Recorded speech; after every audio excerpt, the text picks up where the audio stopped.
우리 하나님의 은혜와 평강이 우리 모두에게 임하기를 예수님의 이름으로 축원해 드립니다. 오늘 말씀은 빌립보서 4장 10절에서 13절 말씀을 근거로 능력 주신 자 안에 거하라라는 말씀으로 하나님 말씀 증거하겠습니다. 이 땅에서 하늘의 시민답게 사는 법, 빌립보서 강의 22번째 시간입니다. 우리 신앙에 있어서 가장 중요한 것은 누가 뭐라고 해도 믿음입니다. 그래서 로마서 말씀해 보니까 오직 의인은 믿음으로 말미암아 산다라고 이렇게 말씀하고 있는 것이죠. 우리가 구원받은 것도 믿음으로 말미암아 구원을 받습니다. 또 영원한 천국에 가는 것도 오직 믿음으로 천국에 갑니다. 또 뿐만 아니라 이 땅을 살아갈 때도 믿음으로 승리하게 되는 것이다 라고 성경은 말씀하고 있죠.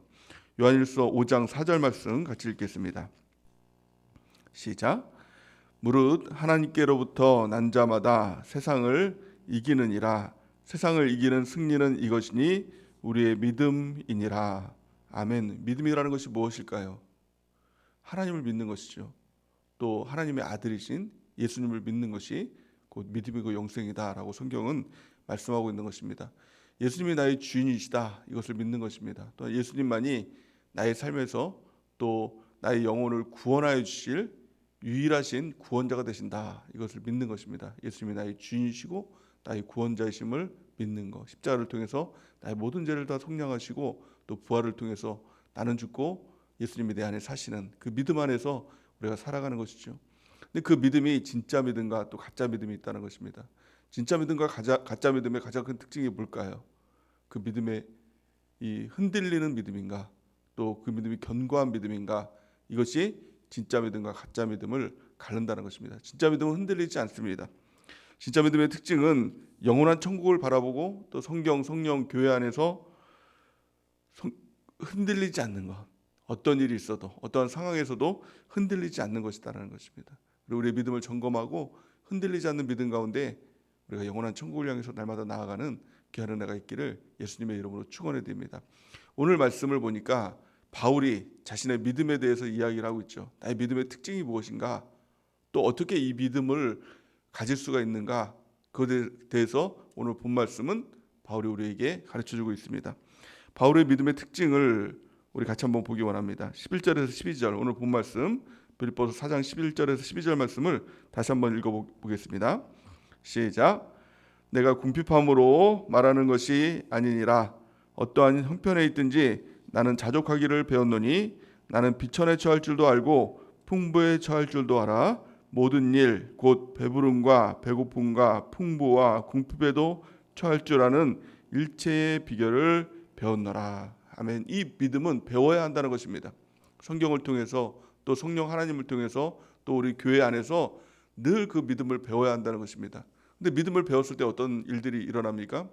풍부에도 처할 줄도 알고 비천에도 처할 줄도 알고 배고픔에도 처할 줄도 알고 배부름에도 처할 줄 알고 그 두 가지 가운데 흔들리지 않는 믿음을 간직하게 됐다는 것입니다. 어떤 사람은 배부르고 등 따숩고 배부르면 믿음을 잃어버리는 사람이 있습니다. 더 이상 하나님을 찾지 않습니다. 기도를 하지 않습니다.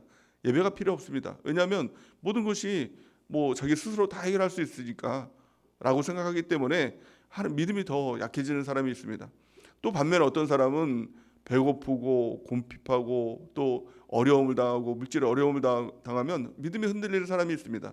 하나님이 나에게 도대체 왜 이러냐고 그러면서 또 예배드릴 시간에 기도할 시간에 다른 것을 합니다. 내가 나가서 돈이라도 벌어야지 그러면서 자꾸 이제 스스로 뭔가를 하려고 하는 사람이 있습니다. 둘 중에 하나죠. 어떤 사람은 풍부해서 믿음을 잃어버리는 사람, 어떤 사람은 더 궁핍해서 가난해서 믿음을 잃어버리는 사람. 그런데 이 바울의 특징은 뭐예요? 풍부에 처해도 믿음 잃어버리지 않고 한결같은 믿음을 갖고 또 가난해도 어려워도 믿음 잃어버리지 않고 끝까지 그 믿음 지키고 가는 사람, 한결같은 사람. 이것이 진짜 믿음의 특징이라는 것입니다. 이런 의미에서 이 믿음이 무엇입니까? 능력이 무엇입니까? 능력은 탁월함의 능력이 아닙니다. 예수님 믿고 내가 강한 힘을 가지고 예수님 믿고 내가 돈을 많이 벌고 예수님 믿고 잘 나가고 이게 믿음이 아니라 이게 능력이 아니라 진정한 믿음의 능력은 탁월함의 능력이 아니라 초월함의 능력이라는 것입니다. 어떠한 일이 있어도 항상 기뻐할 수 있는 것, 어떠한 일이 있어도 항상 주님 붙들고 믿음 안에서 살아갈 수 있는 것, 초월하는 것입니다. 풍부해도 그것을 초월해서 믿음을 갖고 살아갈 수 있는 것이고, 가난하고 궁핍해도 그것을 초월해서 믿음을 갖고 살아갈 수 있는 것, 환경을 초월하고 상황을 초월하고 사람을 초월해서 한결같은 믿음으로 승리하는 주의 백성 되는 것, 이것이 바로 믿는 자들의 삶의 특징이다라는 것입니다. 어떻게 이것이 가능할까요?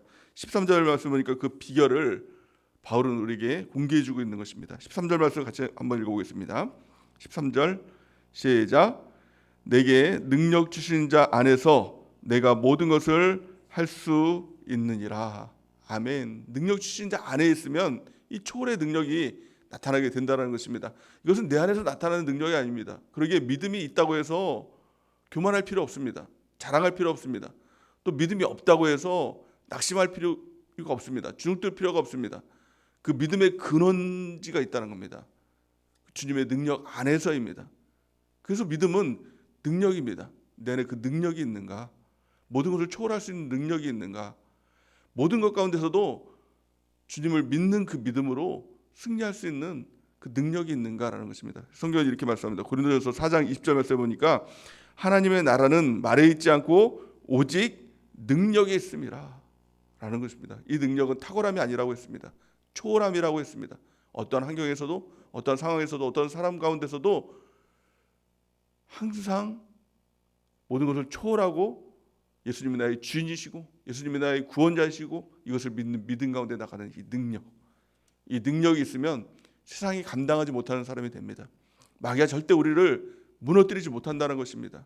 이 능력으로 승리하는 주의 백성들은 은혜가 있길 바랍니다. 그 비결이 무엇입니까? 한마디로 말하면 내게 능력 주시는 자 안에서입니다. 밖에서는 그 능력이 나타나지 않습니다. 혼자서는 그 능력이 나타나지 않습니다.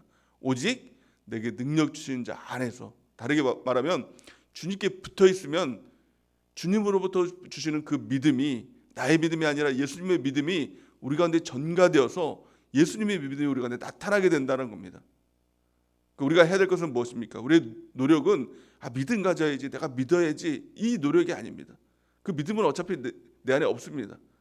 주님의 믿음이 내 안에 들어올 수 있도록 우리가 할 수 있는 유일한 일은 주님께 붙어 있는 것입니다.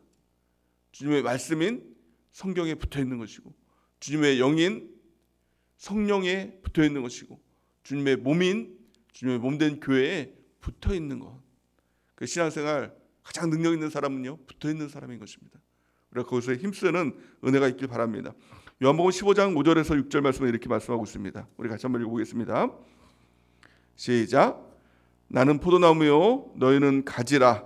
그가 내 안에 내가 그 안에 거하면 사람이 열매를 많이 맺나니 나를 떠나서는 너희가 아무것도 할 수 없음이라. 사람이 내 안에 거하지 아니하면 가지처럼 밖에 버려져 마르나니 사람들이 그것을 모아다가 불에 던져 사르느니라.